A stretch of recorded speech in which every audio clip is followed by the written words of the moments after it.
welcome back to the Phreak Show. Bumpy McSquigums here. I want to thank you all for joining me as I continue with my Let's Play of Tales of Berseria. Our scout ship has returned. We're marching ever closer to the end of Tales of Show us your Berseria. determination. And we will get through it. Ooh, show us the determination. That's a double win there. Cool. Alright, we get 3 skills for the next voyage. And I have to say, it does appear... Unlock area...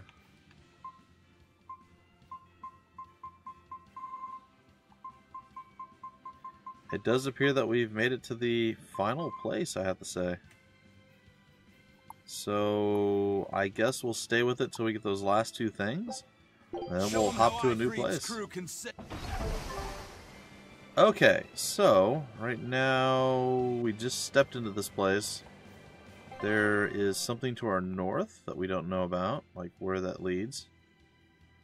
And there's something to the south, which also leads somewhere we don't know about. And then there's the place that we need to go. So let's see if we can't just get some treasure chests and things taken care of. And then we'll go to the place that we need to go. I think that's one of the more fair opportunities and things and junk and stuff that we can do. So we're going to do it. And it's going to be glorious. Alright, I have no idea what that was because I clicked past it too quickly because I'm a terrible human person with my fast clicking abilities. I don't know, it's fine. What level are we now? Sorry, it's this button. 37 and 36. That's not bad. I mean, we defeated the level 39 Code Red Demon.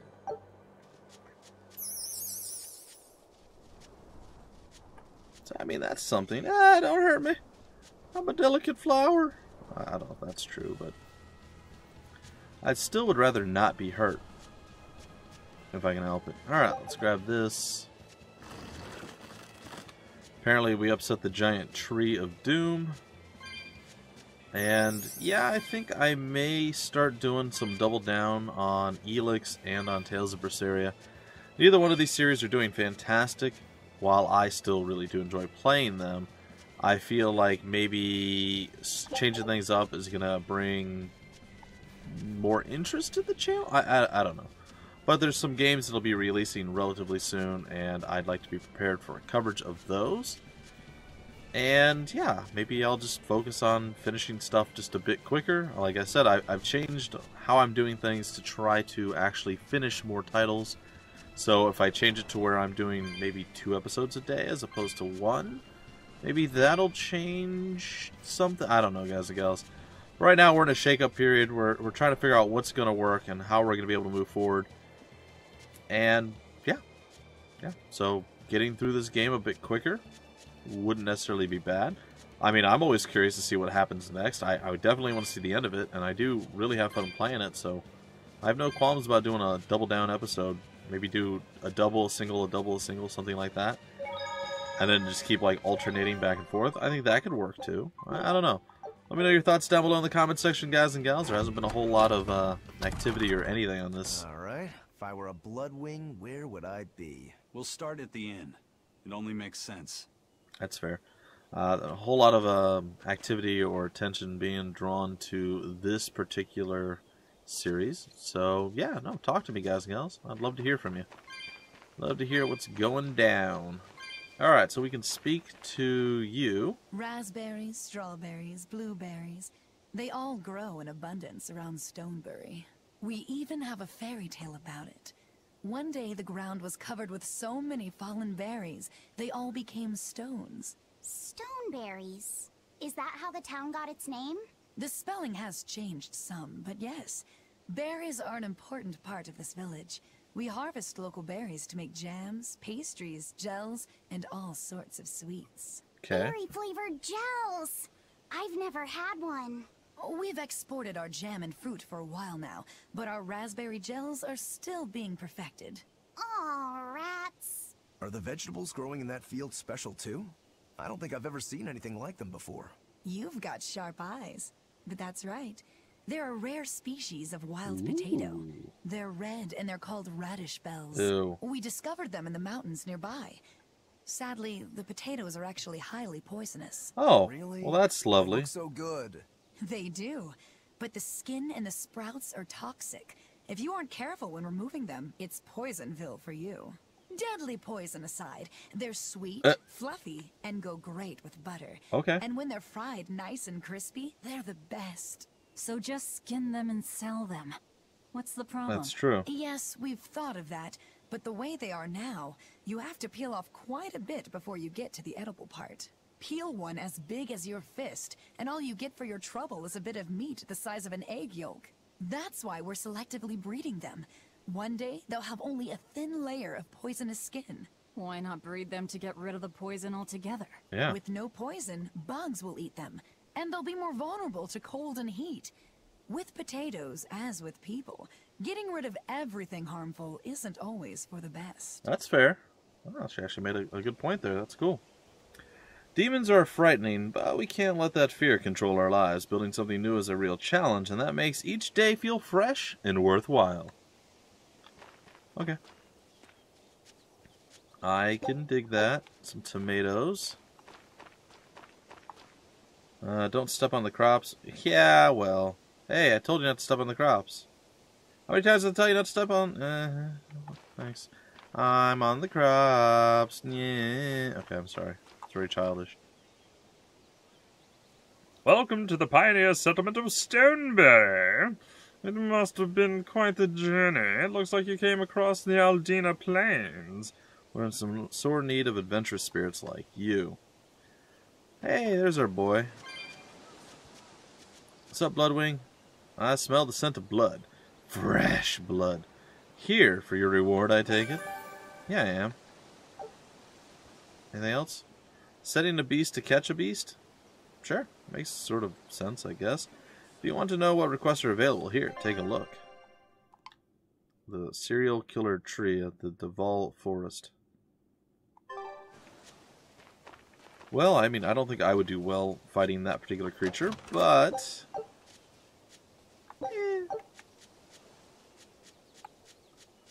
Alright, cute. I found so many blueberries! What are you gonna do with all those? Make jam? I'm going to feed them to my chickens. Yep. That way they'll lay eggs with purple yolks. What? You know that won't work, right? It sure will. The color of yolks change depending on what a hen eats. My grandma taught me that. Actually, we always feed our chickens corn. Is that why their yolks are yellow? What are you gonna do with purple eggs anyway? Tourists are coming from the capital again, right? Huh. I bet they've never seen purple eggs, so I figure I could sell them for a lot. Wow. Maybe I can even make our village famous! You've thought this out. But will they really sell? You know what they'd make, right? Purple fried eggs, purple omelets, purple egg fried rice. Hey, would you want to eat a purple omelet? Strange things sell, right? You don't have to be so mean just because you can't think of a better idea. What does that mean? Sorry. Here, let me help you. Fine. Go catch a whole barrel full of jewel beetles. If we feed them to my chickens, we'll get eggs with yolks like shining jewels. I really wouldn't want to be your chickens, but... okay. What a carefree village. I don't Wow. know. This is what really makes humanity amazing to me. Attempting the impossible. Reaching for the stars, just as a matter of course. Aye. Though we may stumble countless times on our way, we can achieve anything we put our minds to. Attempting the impossible, huh? That's all well and good, but there are some lines that should never be crossed. Purple eggs. What? One day, everyone in the world will be talking about jeweled purpled eggs from Stonebury. Stay healthy, my precious flock. Stay healthy. Well, I mean, you're gonna be feeding them beetles. That is a bit disturbing. Not gonna lie. It's a bit weird too. The old man is a bit of a character, though I guess everyone here is a little odd for trying to start a new village in times like these. The water around here is ideal for producing wine and spirits. I've been thinking about fermenting something new. What will you make? This region's specialty is berries, so a berry wine? But the chilly air and level of humidity here should be just right for making an amber draft, don't you think? Considering the geography around here, the water must contain a high mineral content. If you use it to make a rice wine, the taste will be unique. I've considered all those options, but I must create something that can surpass my greatest rival, Sleeping Princess. But Okay. that's nearly impossible to make. Exactly. Not an easy task, to say the least. Sleeping Princess is made by filling an emerald cask with water from an enchanted mountain spring and sitting it in direct sunlight for 7 years. Boy. The water's magic causes it to change color each year. When it reaches the same deep green hue of the cask, it's ready. Sounds like a Solar long process. fermenting, huh? It won't be easy to surpass a marvel of the winemaking world like Sleeping Princess. True, but I've finally found it. The ultimate stone. A gemstone? Will you make a cask from it? That would just make it an imitation. No, what I found can only be called a natural rock filter. Okay. You're filtering wine with a rock? Deep in the heart of these mountains, I found a stone that absorbs liquids. I tried using it to filter a berry wine. The taste of it was unbelievably crisp and bright. It preserved the luscious richness of the berries, while adding a clarity that left me breathless. I call it Pure Land wine. There is no better. May I have a taste? My apologies, but it took me 10 years to make a single thimbleful. I drank that thimbleful for my tasting. It'll be about 50 years before I can make a decent batch. I doubt I'll see a full bottle in my lifetime. It's crazy. 50 years, huh? Meet you back here then? I've never been so glad not to be human. Well, that's weird. A 50-year dream, a moment of glory, a cup of spirits. I wish you a long, fruitful life. Maybe one day my grandkids will pour out a drink for you in my place, eh? Thorny Forest is a fine, rare drink, but its pinnacle is the shining emerald bliss of Sleeping Princess. It's so scarce and treasured that even kings have to wait over 10 years for a chance to drink it. That's what the old man tells me, at least. Is there a place to stay in this village? A place to stay? Just look for the biggest building in the village. It's our inn and tavern. They've got a surprising variety of drinks for a backwoods village like this. I hear the proprietress, there we go, used to work as a sommelier for a certain noble house. Yeah. Chickens, move! Yeah, why not? Hey. Uh-huh, that's what I figured. Leave me with nothing. No, I don't want to play cards and lose to you again. Alright, what's up? Stonebury hasn't had much luck growing just yet, but this pioneer town has a lot of potential. Trees grow well here, and the lumber is of great quality. Oh, we're also close to the quarries, so stone isn't a problem. As long as the demons are contained, this country will rebuild. The need for stone and lumber will soar. Best of all, this area is quiet, has beautiful lakes, and is a perfect place for a craftsman like me to work. And why settle for anything less? I do feel that you might be a bit short-handed here. It's hard to build without manpower. You're right. We need something to attract new settlers. Maybe some sort of specialty item? Is there any fruit or vegetable that can only be found around here? There is a type of potato called the radish bell that we grow, but it's got a few, quirks. If you want to attract people, you should just ring a bell. Come to Stonebury, where the money grows on trees. A bell tower, huh? That might actually work. We can even use local stones for the bell. The Stonebury Stone Belfry. It won't work. Huh? Try hitting a rock. Doesn't ring. Ah, how could I have missed that? I'm still such a novice. My master taught me better than this. Think before you build. That's what he always said. I need to do better and not sully his name. Well, that's okay. Go on, take a good look. I have a lot of respect for my master. He's strict and blunt with his advice, but he's got a very kind heart. My dream is to start my own business in the village and earn his acceptance. Well, good for you, I guess. What's up?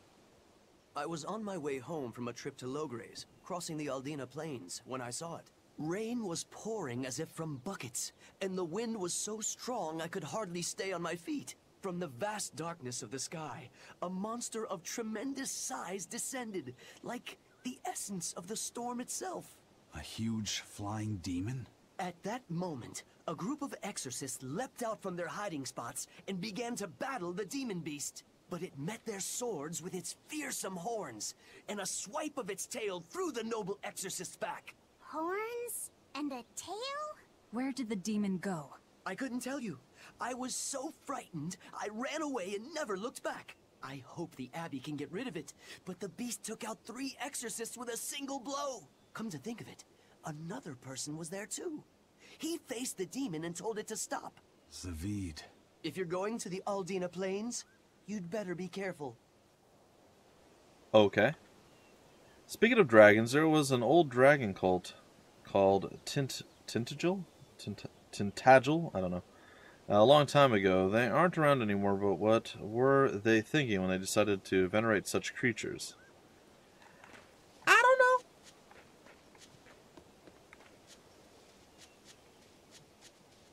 Is there a reason to be back here? I have to assume yes. Okay. Well, I mean, that's just about it. There's a few more folks to talk to, like this kid. Come on, why can't I stand there? This dump is a secret fort for boys only. How is it secret if it's out in the open? Boys are so stupid, I swear. Well, well. The spring is the treasure of this village. It's not natural, though. We all work together to dig down to an underground stream. Oh, that's good. I'm going to go dig into this underground... Alright, the non-underground chest that's over there. Okay, so we did everything we had to do except for loot this and go into the inn.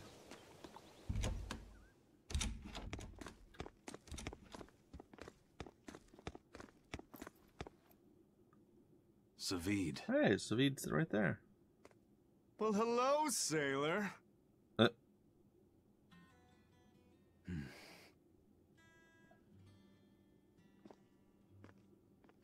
Are you waiting for someone? Nope. Just saying a prayer for someone. Someone? Weird. Let's go. Clearly there aren't any bloodwings here. You're just going to leave? I'm right here. Everybody has times they need to be alone. That's fair.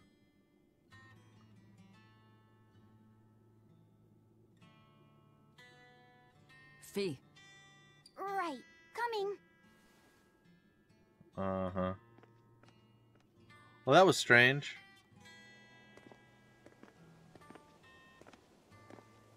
What do you think he was praying about?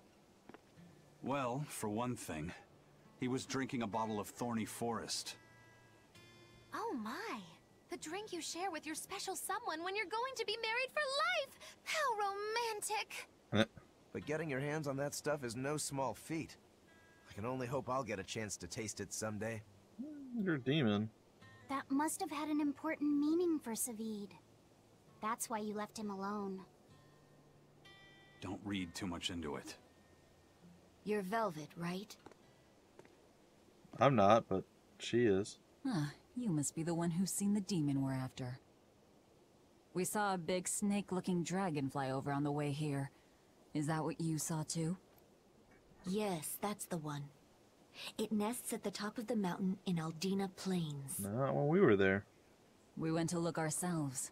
No dragon. It only returns to its nest on rainy days. Oh, of course. Rainy days, you say? Oh. Boy, that was convenient. Sorry. It's fine. Oh, just look at what you went and made the weather gods do. This doesn't bode well. Not at all. Thanks. We'll give it another shot. Alright, Magilu. Looks like we're going back to mountain climbing time. Well, time to leave Stonebury. Talk to you on the way out, I guess.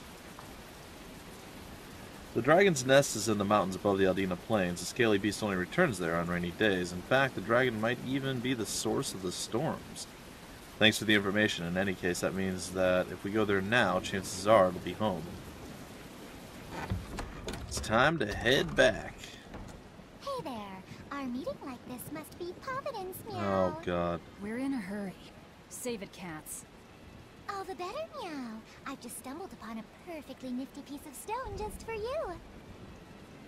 What's it for? That's not a geoboard, is it? Bingo! I dug it out of some ruins, meow. They were made by Norman Meowny years ago for sending along Earth pulses, but I can't use it, so I figured I'd pawn it off on someone else who could, meow. Wait, Norman made this? That doesn't exactly inspire confidence. Don't be so mean. We're capable of exceptional things. Sometimes, Nice tailfish. when Norman speaks their own name, the board springs to life and whisks its masters away at top speed. They'll even plow right through weak demons. You can say it's our masterwork, even if we sorta stumbled on it by accident. Seems useful. Huh. Well, then I apologize. So we can ride this as long as we have Bienfu with us, right? Well, kind of. Huh. Do you have to use your true name to activate it? Not my true name, no. My Norman name. Wouldn't that just be Bienfu? No. Oh, boy. Norman have a separate name that goes something like Norman so-and-so. It's almost more a title than a name. Often the name has something to do with what they're good at. Something like attack, or chain, or aqua. What? Right. What were those you could things? say names like Bienfu and Grimoire are more like stage names. I yeah. actually don't know Bienfu's Norman name, but I can't wait to find out. Oh, boy. What is your name, Bienfu? Come on, out with it. We're in a hurry. Oh, boy. Norman Brave. Norman Brave? Really? Whoa, look at that! Wait, Bienfu. Your Norman name is Brave? That is so deliciously absurd. Why do you think I never told you before, Poor Bienfu. At least the board works, meow. Oh, yeah. And if Oh, we this get is on exciting. board, it'll move us around? Well, about that. The board propels itself by pushing against Earth pulse flows. To do that, the board needs information on the flows, but this one here's a completely blank slate, meow. First, you need to find the geotrees in each area. Oh, They God. serve as a conduit between the surface land and the Earth pulses, meow. Once you've actually located a geotree, you can record that area's Earth pulse data into your geoboard, meow. Got it. What? You did? Really? This area's geotree is right over there, meow. Oh, convenient again. Alright, less All convenient. right, then. So long as we find more geotrees, we'll be able to use the geoboard to travel much more quickly. That's awesome. See, I was just complaining about how slow we were moving. And then what do? They're like, hey, you know what, Bumpy? Guess what? We love you a little tiny, tiny bit. Even though, you know, the publishers don't actually ever, like, talk with me or get back to me when I message them. But, you know, the game itself loves me. It's probably Magilu. You can ride the geoboard by holding the right trigger. Oh gosh, we can leap over stuff now. Geoboards will allow you to move faster than usual, as well as travel on previously inaccessible paths. While riding a geoboard, you can defeat enemies under a certain level without starting an encounter just by touching them. However, you will not be rewarded with the EXP or gold by doing so.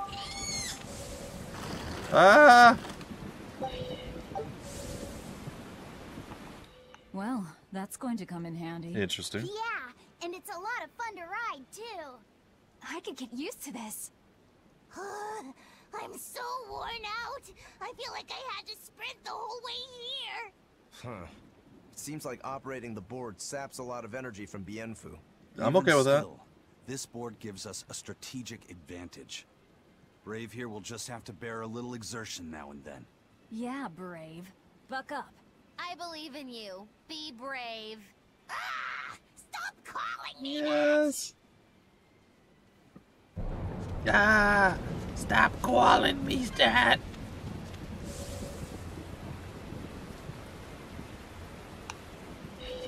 I don't actually know that we go any faster. Maybe a little? What do you guys think? Do you think we're moving any quicker?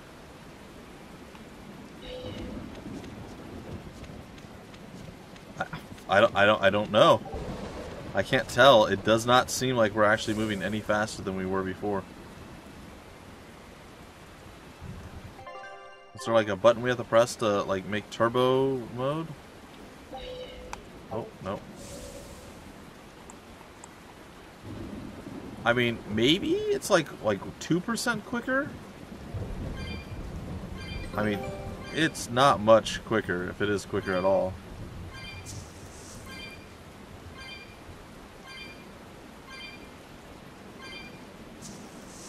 Yeah! Well, either way, it's a little bit more fun to use than just, you know, whatevs. So they think we can jump across things with this, huh?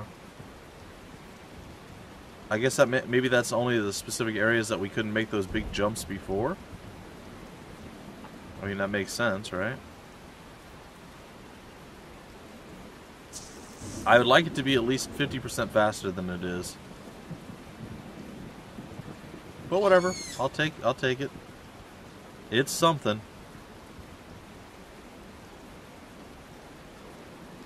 It's a thing. I know our expedition's back and I should send out the new one, but it's not like we're gonna actually be able to. Well, maybe. Alright, we'll do it. Let's go send our expedition back out. Our scout. Alright. That's super great. Alright, we'll do it again. And we'll go a bit further and then we'll break off the episode.